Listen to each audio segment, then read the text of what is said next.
Hi, everyone. Deborah Hamilton, Hamilton Law Mediation, Why Do Pets Matter, the podcast, and this, our MAAP community call. I am so glad to see Sally here and Rose here and Jennifer. I'm so glad you're here. We talk and people come all during the half hour. So we talk here about different things that have to do with navigating the journey your pet's going to take if, God forbid, something happens to you. So I start with a little bit of a rundown so that everybody who's on the call gets the information that I want them to get to take away to think about. So why is it called the MAP plan? Well, because all those letters stand for something. The M stands for make a plan. Now everybody's made a plan for their pets, but they have to commit it to writing. You have to write it down. You have to reality test it and see if it'll work. So many things go into making that plan.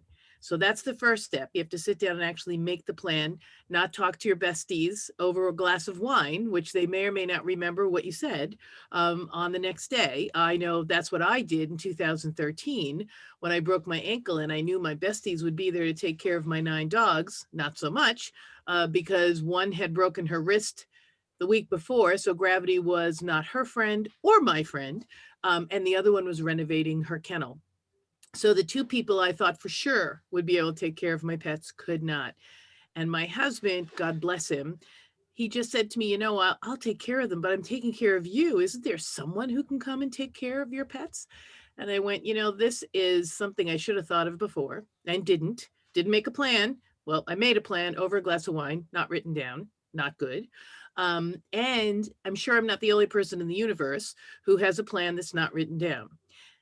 The beginning of this program back in 2014, when I started it originally, was I'm not dead yet, because we all make plans in our will for our pets in case, God forbid, we die. However, I want you to know there are 6 other things that could happen to us that will thwart our ability to take care of our pets. So there are 7 in total. So the first one's death. Yes, if you die, somebody's going to have to take care of your pets. But the other 6 are delay. So we used to be delayed by airplanes and things. Now we're delayed. Hi, Susan. Now we're delayed by snow. We're delayed by not being able to leave our state because of COVID. So there are delays that we may or may not realize could happen, and we couldn't get home to our pets. There's disability. So that would be that wrist and ankle thing I talked about before. There's disaster. So that would be the fires out in California. If Connie's not joining us today because she has a meeting, but there's the fires out in California. There's the landslides out in California. There's the hurricanes on the East Coast, tornadoes in the middle of the country. So that would cover most of our disasters. Dementia. I don't know if any of you have people who have suffered from dementia. I do. And so dementia is real, and you really have to plan for it. Disease. So we have all the commercials for Neulasta and other medications we can take at home while we are working through cancer or kidney or any sort of issue that we might have. And every single one of them has a dog in the commercial. They're there, they're sitting there, they're receiving their medication, and the dog is right there. I always say there should be some cats in those commercials too, because I know that a lot of my people who listen to this podcast later, as well as the people who come on Wednesday nights, have cats and have horses, and have birds. So we all need to know that there are other animals that people who have disease will be, their souls will be buoyed by having them there, but they may be too sick to care for them due to the treatments. So you really need to find someone to step in, do that rudimentary thing, walk the dog, feed the dog, make sure it goes to the vet, make sure it gets bathed if that's what you do. But you have to make that plan. And finally, the one thing I talked about last week, I believe, and I hardly ever talk about, is divorce or relationship breakup. Nobody makes a plan before you dislike each other. And let me tell you, in my office, it is really hard to get my clients who have pets that they've shared for 7, 8, 10 years to be nice to each other and recognize their pet does not hate their ex. They do. Their pet doesn't. And if the pet had its druthers, if the primary caregiver wasn't around, I know my dogs are so totally this. If I'm not around, my husband is the next best thing to vanilla ice cream. So I just really want everybody to know that you've got to make a plan for the 6 Ds. Everybody makes a plan for the 7th D, death, but they don't make a plan for the 6 Ds. So I'll run through them again. Kathleen, nice to see you. You can listen to the recording about what it means for the 6 Ds, but I'll run through them again for you. So it's delay, disability, disaster, dementia, disease, and divorce. Those are 6 things you really have to consider if, in fact, you have a pet. So the M is making a plan. You have to think of all those things other than death. I give this program often, and I have to say that most people say to me, it's in my will, Deborah, I'm all set. And I said, well, I'm really glad. And I know this is flippant, and please take it from where it comes. Love and honesty and authenticity for me, because I always say to them, well, I'm so glad you know you're going to die. Because if you don't die, all those plans in your will don't come to fruition. That's why all 50 states now have pet trusts that you can set up to pay for the care of your pet long-term or short-term, depending on if you need someone. My husband sneezes every time I start this video. It is sort of like he's allergic, but I just want to let you know he's okay. He just sneezes a lot. Short-term, long-term, to care for your pet, where you want them to care for your pet, whether or not they want you to place the pet. So it's all information that you really need to make the plan for. So that's the M. The A is to address the needs of the pet. So all of us know those idiosyncrasies of our pets. So the horse doesn't like wind to come up from behind him. The cat really doesn't like a certain kind of food. The dog doesn't like thunder and lightning and does not like white dogs or black dogs. I have a dog who does not like little white dogs. No idea why. She just doesn't. I put that in my MAAP plan so that if God forbid something happened to me, whoever took her, my husband, my sons, or the other 3 people that I have lined up to take, if my kids and my husband can't take the dogs, they know what idiosyncrasies my dogs have, what they eat, the medication they're on, when they get their heartworm, all of that stuff. It's not like someone can't pick up and take care of your dog, but wouldn't it be so much easier, say, if you were the person who said, I'll take care of your dog, Rose, and Rose handed me this document that said, okay, these are the idiosyncrasies of my dog. And so it'll make you much better a caregiver and a transitioner if you know how to care for the dog. So that's the second A. That's the first A. The second A is appoint caregivers. And this is for my friend Jane, who couldn't be on the call tonight. And she said to me, please talk about how to find caregivers. And I am absolutely going to talk about how to find caregivers, but I need to remind everyone that you need at least 3, and only 1 can be a family member. And now with COVID, 1 has to be a neighbor, because otherwise your dogs, cats, birds, horses may be taken by animal care and control if you live alone or if someone can't care for your pets for you, because they can't be left alone in the house. So you need to make sure that whoever your caregiver is, their number, their name, everything is prominently posted on your front door, your back door, your refrigerator, wherever EMS might pick you up off the floor. And I say that with all love and affection. But wherever they might find you, they have to be able to know that the dogs in the house or the cats in the house or the birds in the house or the horse out in the yard can stay put until your caregivers come. Because if you have caregivers and they're taken by animal care and control and you never wrote down that they were caregivers, it's going to get a little dicey whether or not they can get those animals back and care for them. So these are just some of the things that appointing caregivers is important for. Finding a caregiver. So I have a husband who sneezes a lot, and I have a phone that rings. My apologies. And I have 2 sons who, one lives in North Carolina in a pet-friendly house now. The other one lives in Florida, not a pet-friendly apartment. And so my oldest could take my dogs. My youngest could not, although he'd want them. My oldest has a cat. My dogs don't like cats, so that might be a little problematic. My husband would love to take the dogs. Don't know that he'd be able to really do it, but I would work it out with him. But then I have three other people who not only provide redundancy, but provide help and guidance if my sons or my husband find they can't take the pets. My sons and my husband know, well, if we can't do it, we know that Deborah wanted Rose to take them. And if Rose couldn't take them, we know that Deborah wanted Sally to take them. And this makes it so much better for everyone to make sure that they know who the caregivers are, and the redundancy to make sure the care you want is the care the pet gets. So let's see, make a plan, address the needs of the pet, appoint caregivers, and the P is the most important piece. You need to publish all this information. Who do you publish it with, Deborah? Well, you publish it with your caregivers, the people you're appointing.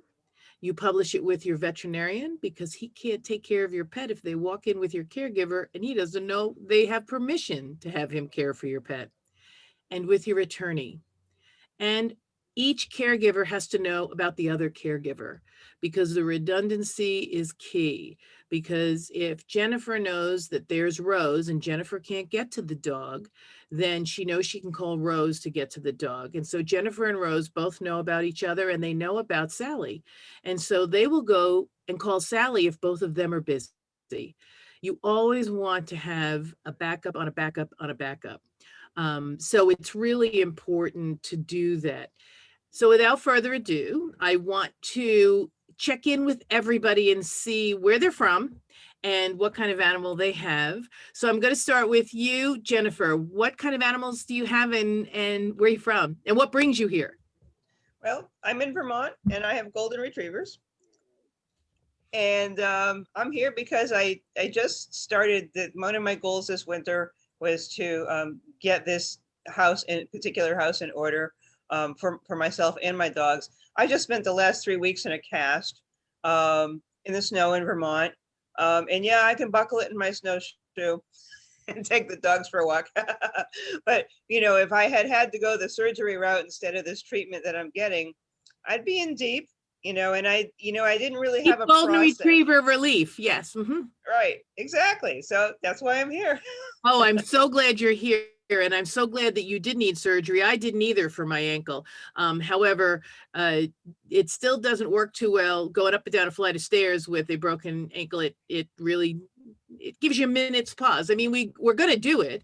It's just that if we are able to make a little bit of a plan, it makes it a lot easier. I'm so glad you're here, Jennifer. How many Goldies do you have? I have 2 right now.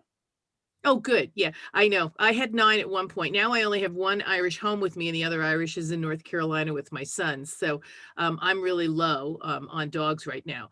Kathleen, welcome. Where are you from, and what kind of pets do you have? I'm from Massachusetts, and I have 2 golden retrievers. Oh, wonderful. Great. 2 Goldens. And you're here to learn a little bit more about making a plan, or you already have a plan? No, do not have a plan. Wanted to learn a little bit more about it.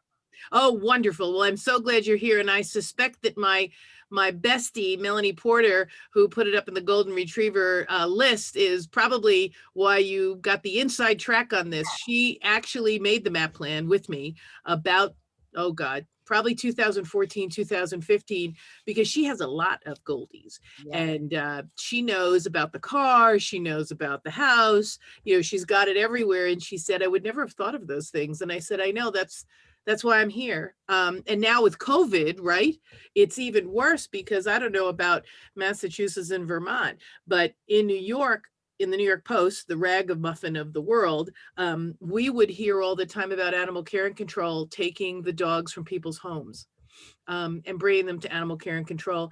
And then if you had COVID, right, so they said, well, we called her, but she didn't answer her phone. Well, P.S., you were probably on a ventilator, God forbid. And so they gave the dogs to rescue.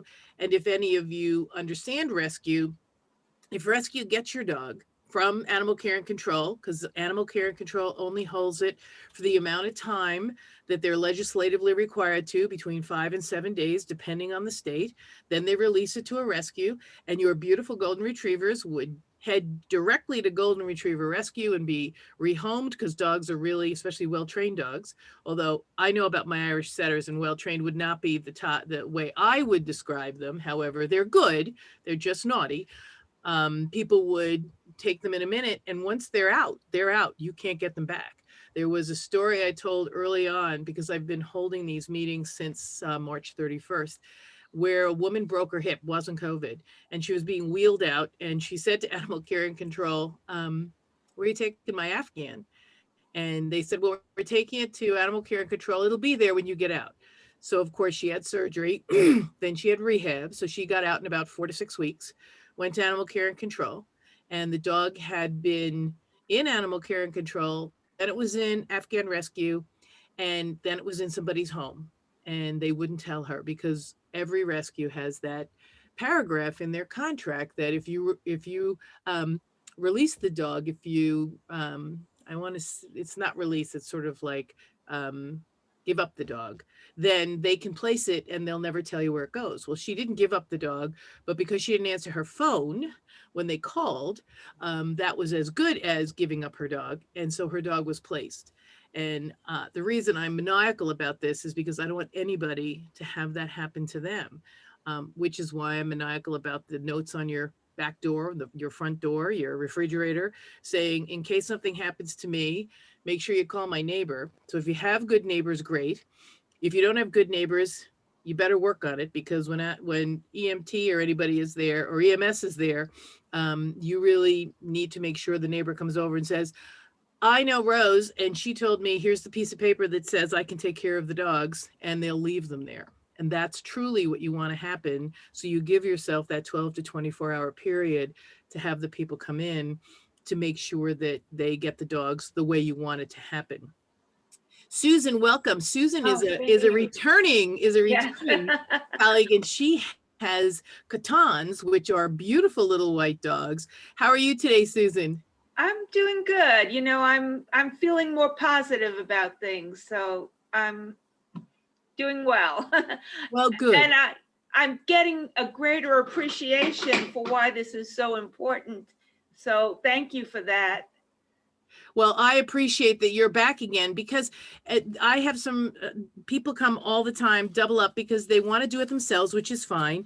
And then I'm doing a workshop in February so that you actually get it done. We work for 2 hours on the 20th and 2 hours on the 27th, so that you get the M and the A, and then the A and the P done, so that you can take that to your attorney. My program is for those who want to have something to go to their attorney and say, this is what I need, this is what I want. Because I'll tell you that I work with attorneys all over the country and pretty much all over the world, to tell them what it is we as pet owners want. And it is doable, it is possible, but they don't think about making a trust irrevocable because they think, well, they don't understand our mindset, they'll want the money back if they don't have any dogs. Yes, but if you don't make it irrevocable and live 5 years, it will be clawed back into your estate. So the money you set aside for your pet, if you're not dead yet, it's in a pet trust, will be clawed back into your estate if it isn't there 5 years, irrevocable. So I always say, just leave $1,000 there, because whatever money you might need to care for your pets, your executor, your power of attorney can pay people for it.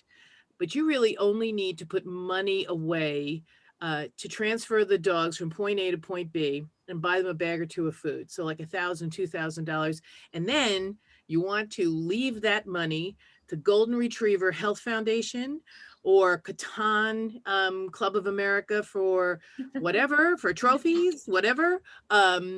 Or for me, it's the Irish Setter Club of America Health Committee, because that way, whatever money is left over will go to something that's near and dear to your heart, and it won't really go to the person who's taking care of your dog, because they should be taking care of your dog because they're a really good friend, and they love your dogs, and they know your dogs, and your dog knows them. not because they're going to make a windfall of $10,000, because it'll either be the longest lived golden retriever or Catan, or it will be the shortest lived golden retriever or Catan. So we talk about this at the workshop because you really want to know why you're doing what you're doing. So I'm going to check in with Sally. She has a big red dog. How are you doing tonight, Sally? Everything's good. We just had a big snowstorm, so the big red dog is walking with boots on, which took a little bit of training, but now it's like she knows she's not walking on those chemicals on the road without wearing the boots. So she puts up with that, and that's great. Yeah, I know her sister doesn't put up with that. Her sister has 1-800-MEAN mother, walks her on the road with the salt, but then I take her into the shower, which is almost as bad as walking on the road with boots for her. So it's a trade-off. She goes into the shower. So it's the reason I put this together is because in every single newspaper, almost every day, and Sunday morning was a great example. I don't know if you guys have, I hope you've liked Hamilton Law Mediation on Facebook, because I put up a video highlighting Martha Teichner's program on Sunday morning this weekend. And I don't know if any of you have been there, but she talked about when Harry met Minnie. And she was walking through a farmer's market in New York City. I believe it was Union Station Farmer's Market, which is a beautiful farmer's market, but I could be wrong, but it looked like it to me, and I've been there. And she met this gentleman who had a golden retriever, and he saw her walking her Amstaff. And he said, "Oh my God, I have a friend who has an Amstaff who's looking for someone to take her Amstaff." And so Martha said, "Well, I have an Amstaff. I really don't need another Amstaff." And he said, "Well, would you consider taking it because she's dying and she's looking for someone to take her Amstaff?"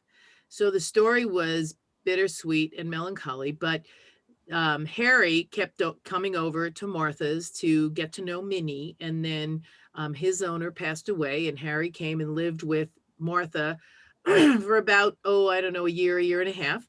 And then he passed away. And then Minnie passed away about a month or so after Harry, I believe.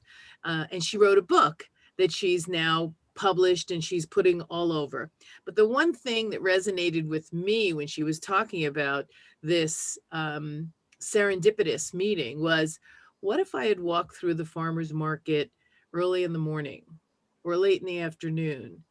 That chance encounter that helped this woman find a home for her pet would never have happened.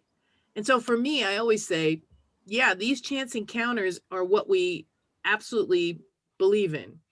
I think that people with dogs they show, and I know that Susan showed her Catan, and probably Jennifer, you and Kathleen show the Goldies, and I know that Sally's dog was shown.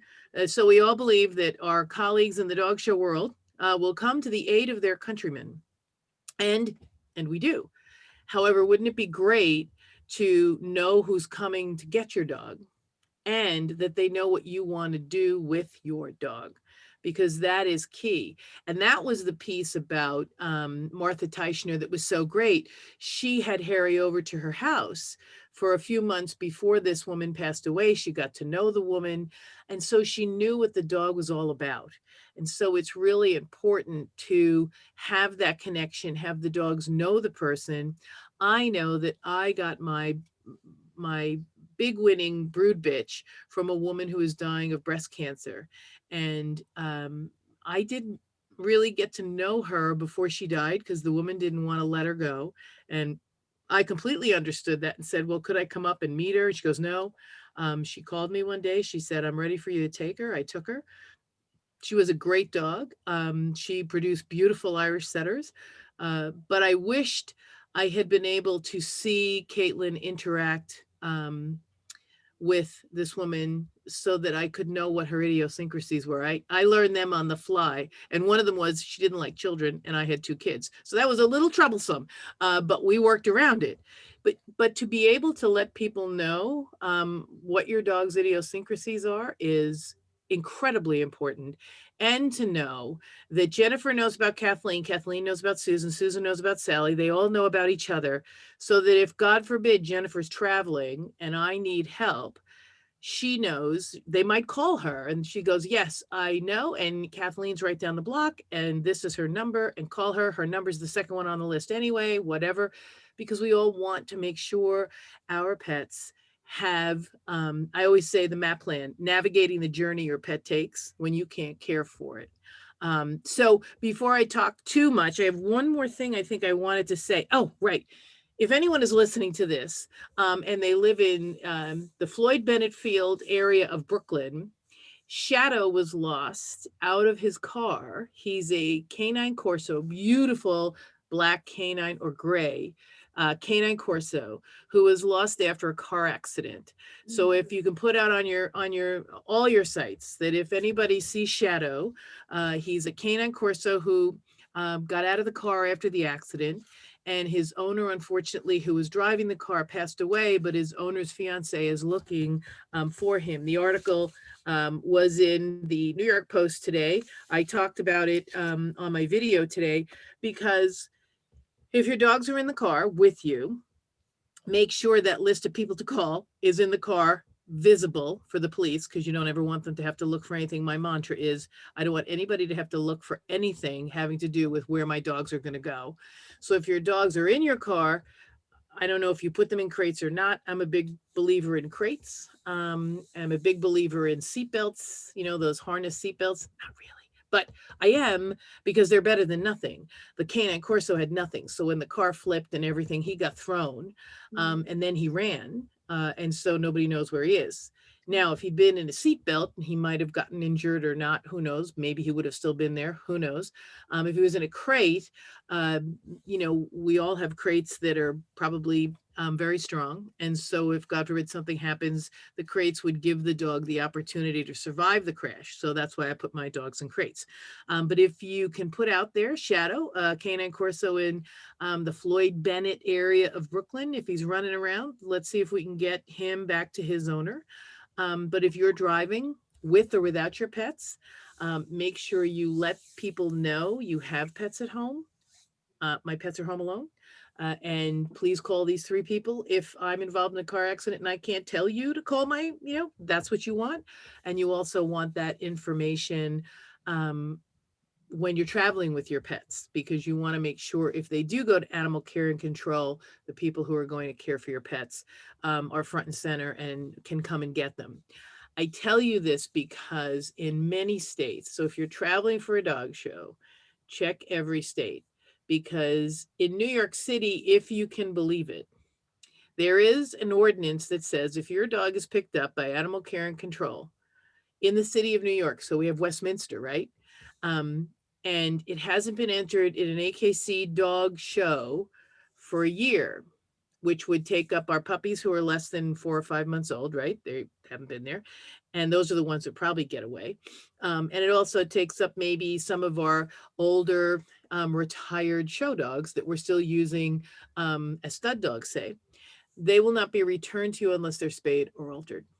So you really need to make sure that you know the laws in the state you're traveling in. It is an imperative. And if you're going to a dog show, I'm a big proponent of calling my friends and saying, are you going to this dog show? Can I put your name in my emergency list in case I need you? Because, you know, we're all going to the same place, and hopefully, you know, you might be coming from the east or the west, but we all know each other.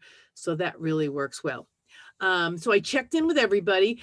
I know I gave a lot of information. I'm really bad about that, because it's really important to me that every time I have this call, everybody walks away with enough information to really get them thinking about what it is they want to do for the care of their pets. So it's 6:59, but I would love to answer any questions any of you have. So, you know, raise your hand, just start talking. There's a few of us here. So do you have any burning question you want to ask me, and I'll be happy to answer it if I can. Deborah, oh, go Go ahead, Kath. Go ahead. Me? Yeah, when you set up the trust for the dog, do you typically provide some compensation to the people that would be caring for the dog? Yes, so the trust would kick in. So whether you are alive or dead, the trust kicks in immediately so that the people get compensation for picking up the dog and for buying a bag of dog food. You want to, pay enough for transport and then for dog food and maybe some vets. So between $2,000-3,000 max, because you don't want to lose that much money. And it has to be in an irrevocable pet trust unless you're about 30 years old. But even then, I think it's important because it'll be invaded if it's not. So you want to put in enough money just to transfer the dog from point A to point B, Susan. Okay, yeah, I'm sure you'll cover this in your workshop that you have coming Yep. up. Yep, I am. Kathleen, you had a question. Yes, I actually have two questions. First of all, Sure. how much is the workshop on the 20th and 27th? Rose is going to put the link in the chat box. Rose, you know that information better than me because I am the worst marketer known to man. I am the worst. Rose? Uh-oh, Rose is gone. Gone. No, I'm not gone. Give me 1 second and I will get everything over to everyone. And how much is the workshop, Rose? I think it's $297, right, for 4 hours? I don't know. You've changed the pricing I know. up and down some more. So I know. I keep going, no, just make it less, because I really want people to do this because I everybody know. comes to these calls and then they go, I got to do this. And I said, I got to put something together so people are going to make sure they do it and then go to their attorneys. And please, the workshop price also takes an hour of my time talking to your attorney on the why and the what. What is this and why do they need it? And I explain it to them because it helps you explain it to them because they really think we dog people, cat people, horse people, bird people are crazy. I mean, especially the parrot people. Those things live, and tortoise people, those things live like 100 friggin' years. So, yeah, you got to make a plan. And most Interestingly, Deb, we went to our attorney and he really had no clue about what to do with pets, Yep. like how to put them in the will or anything like that. So when I saw his reaction, actually, we didn't even plan a will because I got very concerned that our wishes were not, and I didn't know how to go about any of this. So I'm happy to see you doing this. My second question is, do you have a checklist of things that we need to do, or is that going to be in the workshop? That's in the workshop, but I also have a lot of things on my website. So you can navigate my website. I give so much away that probably there's something there with the checklist. There's more in the workshop because, of course, then I go into the nitty gritty and tell you all the stories about the people who've been to my office and have done the workshop with me and what they thought of. I mean, I think the workshops are so important because what I think of is then augmented by what Sally remembers and thinks of, which is augmented by what Susan has in her life that is very important to her when she's making the plan. And then everybody hits their head and said, oh, I should have had a V8. My God, look, I didn't even think about this. Now I thought about it because we all blossom, all boats rise with the tide. So we all rise to the occasion and learn as much as we can about what really our pets need going forward. Some people say, well, we really don't need to do that. And absolutely, you don't. However, for me, the one non-negotiable is to have at least 3 people. Now, why 3 people? I'm curious. Because it is notorious that the people who go through my MAAP plan, I contact them every year and say, hi, I'm calling because you really need to call everybody who is in your plan and see if they can still take your pet. So I'll give you a perfect example. Everyone who lives at the Atria or at the Briars, right, the independent living facility, can have a 20-pound dog, and they come in 10 years ago and they put down the name of somebody who would take their 20-pound pet if something happened to them. And you know what? That person doesn't even exist anymore. So what I do is I make sure we still are talking to the person we used as our caregiver. The caregiver didn't move from a 40-acre farm to a penthouse apartment and oops, forgot they said they'd take care of your pet. have a child or have someone in their family now that's allergic to the pet, so they can't take the pet.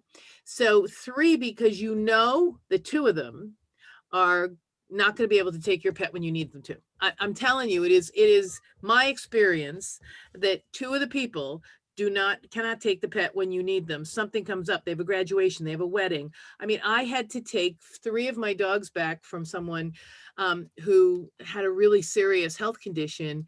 And I was leaving for my nephew's wedding the next day. So I went from 9 dogs to 13 dogs in the matter of, I guess it took me 4 hours to drive up and drive back. And I know everyone here knows about that because we all do it. Well, you need to have people to come in to help the person. So the person who knows the 9 dogs is great, except they don't know the other 3, and they might need some help. They might need, they might be able to come on Monday and Wednesday, but not on Tuesday and Thursday. So it really is very important to always have, I'm a harper on 3. And only 1 can be your family, because I learned early on that my MAP plan was great for me when I broke my ankle, and would have been great for Jennifer when she broke her ankle. But when my husband broke his shoulder, it was even better, because I was really able to take care of him and just call the people who were in my MAP plan and say, can you take my dog? Can you come in and take care of my dog?